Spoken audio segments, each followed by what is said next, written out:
Welcome back. Gilad Shalit, the only Israeli soldier captured by Palestinian militants, has become a symbol of national pride. Demonstrations are commonly held for Shalit, who has become a household name, and an unprecedented number of world leaders have called for his release. They can release the Israeli Corporal Shalit. The release of Corporal Shalit is important and the government is committed to it. El Soldat Shalit. Zum Ausdruck gebracht, dass der Soldat Shalit. Now, according to the UN, there are currently over 11,000 Palestinian prisoners in Israeli jails, of which 374 are children. According to the Israeli human rights group B'Tselem, 548 of these prisoners remain in administrative detention without charge or trial. Here's Noor Audey with more.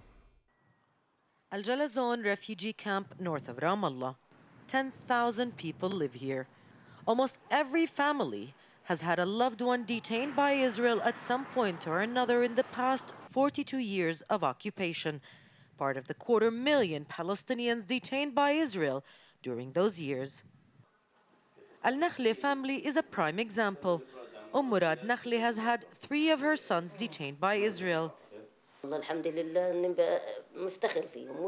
I've spent all these years worried, waiting for my sons to be freed. It's been very difficult, but this is nothing that we're ashamed of.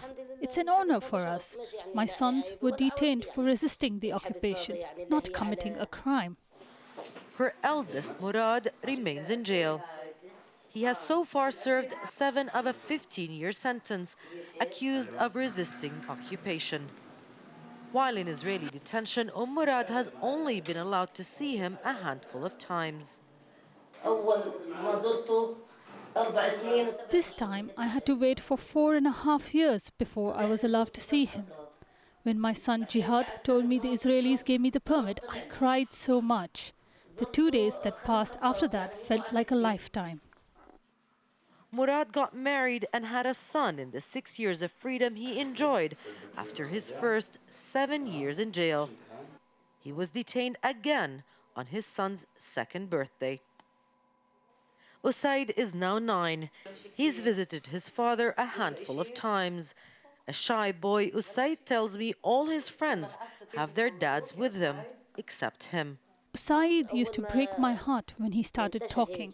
He would hear his cousins calling out, "Dad, Dad," so he would run to his uncle and call him Dad. During festivities like Eid, he would cry and say everyone's here except my dad.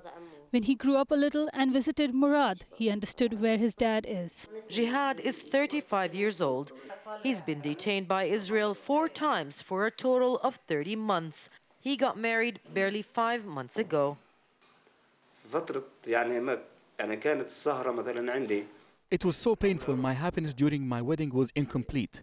Everyone was around me except Murad, my eldest brother and best friend. I waited for 5 years. I was hoping Murad would be freed and attend the wedding. But then I couldn't delay the wedding anymore. Even Murad told me I should go ahead with the wedding. Like thousands of other Palestinian families, the Nakhles spend their days, months and years waiting for their family to be complete once again. Till that reunion, their lives and special occasions will remain bittersweet. For Inside Story, Noor Audey from Al-Jalazon refugee camp. Well, we're still joined by our guests in Ramallah, Khalida Jarrar, also in Ramallah, Ghassan Al-Khatib, and in Jerusalem, Ephraim Imbar. Ghassan Al-Khatib, as we've seen, a large number of Palestinians are in Israeli jails, but Israel has been seemingly generous in the past in releasing hundreds of detainees for their soldiers, or sometimes even the remains of their soldiers. Aren't the Palestinians better off with each exchange? I don't think so, because the total number of Palestinian prisoners is in the increase, regardless to the number of prisoners that Israel is releasing, because Israel is always arresting a bigger number of people. So at the end of the day, the total number is increasing. The problem is not the number of Palestinian prisoners. The problem is how and why Palestinians get arrested. The vast majority of those people are arrested for political activities, not necessarily violent activities.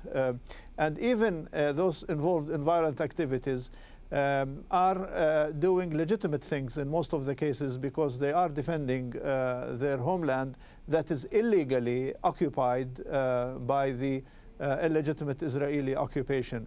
So first of all, the kind of acts that the Palestinians are doing is perceived by the Palestinian society not only as legitimate, but also as credible.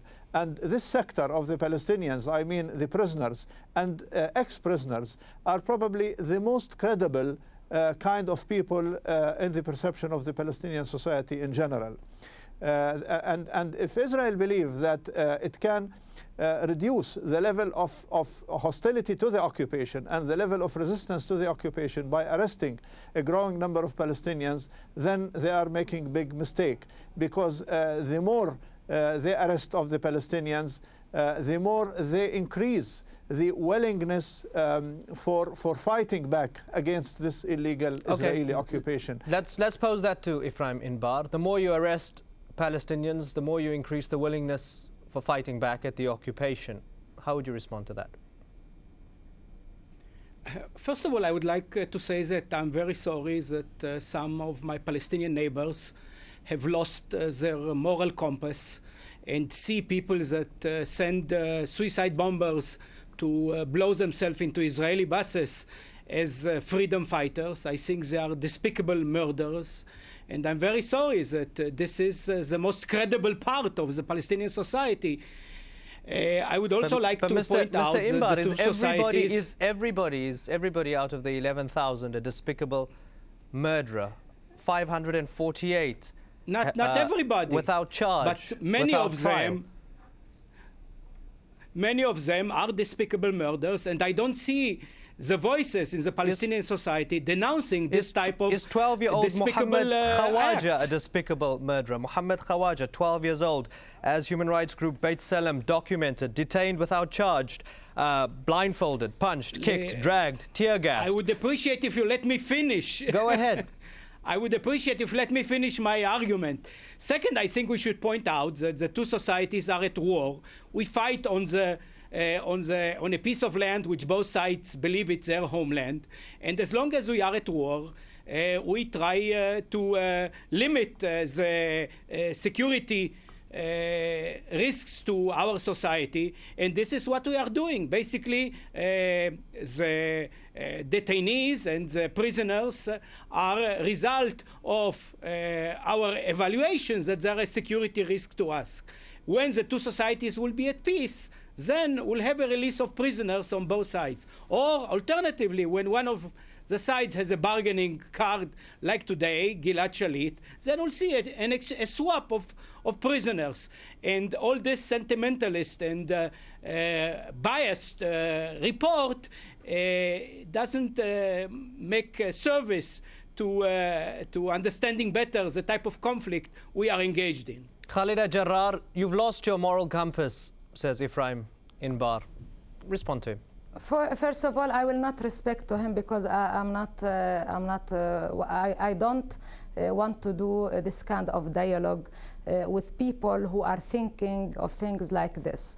But let me say something. First of all, they are an occupier, and we are an occupied people.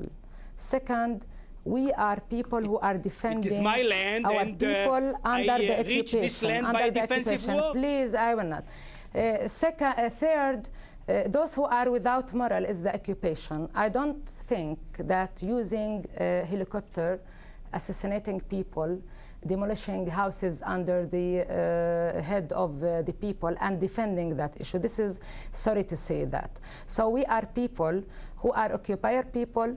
We will continue our refusing to the occupation and resist that occupation. Third thing that we are talking about Palestinian political prisoners, I would like to mention that the majority of these political prisoners are political prisoners. And also the resistance according to the international law this is what the international law mentioned. So these prisoners, and I will just give an example for children who are Does international law condone and I will let I will let.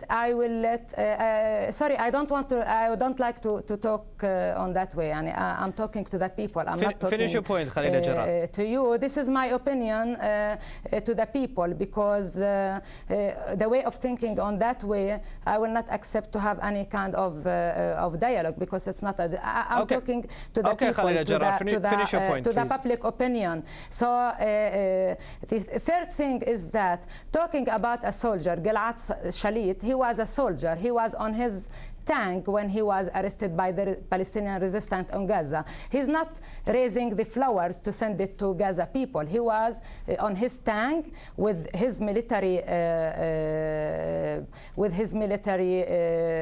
address, and we should respect also the international law of prisoners. We appreciate that. We should respect the international law of how to deal with the prisoners. To compare one soldier on his tank going to invade Gaza and arrested by the residents with the majority of the Palestinian people who were arrested for different reasons, because they are refusing the occupation. We are talking about most of the people who are sharing in demonstrations, raising flags. Maybe people don't know. And I was one of those people who were arrested by the Israeli soldier because I share on a demonstration for the Women's Day, for the International Women's Day. So this is the reality, and we respect our people, our prisoners. We'll continue our struggle also to raise these prisoners because they are fighters for the freedom. Let's pose something to Ephraim Imbar. Ephraim Imbar, something that was discussed in the Israeli cabinet meeting was that most of the prisoners requested by Hamas don't have blood on their hands. So shouldn't that make it much easier for Israel to release them? Yeah, I think that this is true. Those prisoners that have blood on their hands, as Israelis term it, are more difficult to release. But it seems that there are on the list of Hamas Palestinians that have definitely blood on their hands, and this is why the deal is so difficult for the Israelis. I would like also to point out that, you know, the war against Hamas is a war against an organization that is intent on destroying the Jewish state, and it's for us, Hamas is a fair game. Okay, let's go to Mr. Al-Khatib. Would a new government, possibly led by Benjamin Netanyahu, be any better for Palestinian prisoners and their plight as a whole? As far as the Palestinians are concerned, and as far as the relation between the two sides is concerned, it is very difficult to see differences between Netanyahu and Livni. These two parties seems to be both coming from the same background as far as we are concerned. First, both of them have in their plans the continuity of the illegal settlement expansion on the Palestinian occupied territories, and this is probably the main indicator to the Palestinians about the actual intentions of the other side, because the settlement expansion is about consolidating the occupation, while the peace process is about ending the occupation. Second, the two are in a position to accept being involved in a peace process for the peace process, in negotiations for negotiations, similar to the 1 year that Livni wasted during the Annapolis negotiations, without allowing these negotiations to reach any destinations. And these negotiations were an investment for internal Israeli politics rather than for making peace between the two sides. So I have difficulties finding differences between the two. Okay, we have run out of time. Khalida Jarrar, Ghassan Al-Khatib and Ephraim Imbar, thank you very much for joining us on the program. And thank you so much, the viewer, for joining us here on Inside Story. Bye-bye for now.